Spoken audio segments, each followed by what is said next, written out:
Est-ce qu'il y a des synergies potentielles intéressantes? Oui, notamment dans le cas, par exemple, de l'herpès, on pourrait, par exemple, associer avec donc la mélisse, avec l'acide rosmarinique Mhm. et un ensemble de polyphénols aussi. La plupart des polyphénols ont des effets antiviraux, mais spécifiquement l'acide rosmarinique pour ce qui concerne l'herpès, le zinc aussi. Également la lysine également qui est bien connue pour donc son effet sur l'herpès. Donc Mhm. ici, entre parenthèses, par rapport au zinc, il y en a qui disent il ne faut pas prendre du zinc, etc. Mais bon, déjà, cette affirmation, ceux qui soutiennent cette affirmation, elle est juste, donc, hein, ici, on parle juste des bactéries.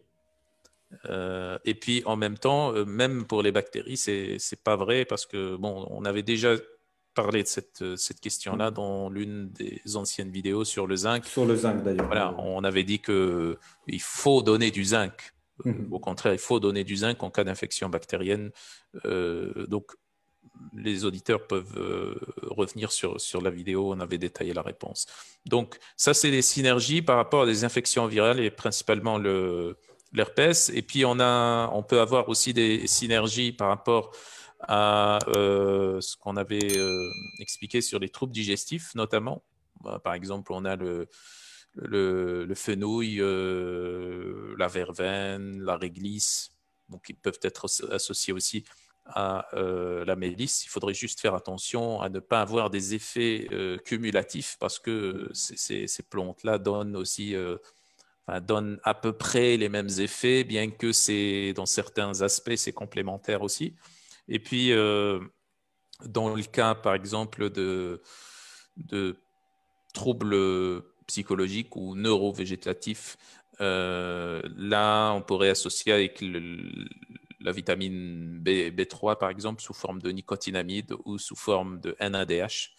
Et Mhm. puis également, on peut associer au GABA, on peut associer à la valériane aussi, mais toujours, donc, en ce qui concerne GABA et valériane, toujours faire attention aussi à un éventuel effet qui serait trop puissant ou un effet cumulatif. Parce que, voilà, comme on a vu, si on donne de la mélisse, ça augmente les taux de GABA. Si on rajoute encore du GABA, bah, ça augmente encore plus les Mhm. taux de GABA. Donc, ça, il faudrait gérer avec un médecin formé ou un thérapeute qui s'y connaît bien. Mhm.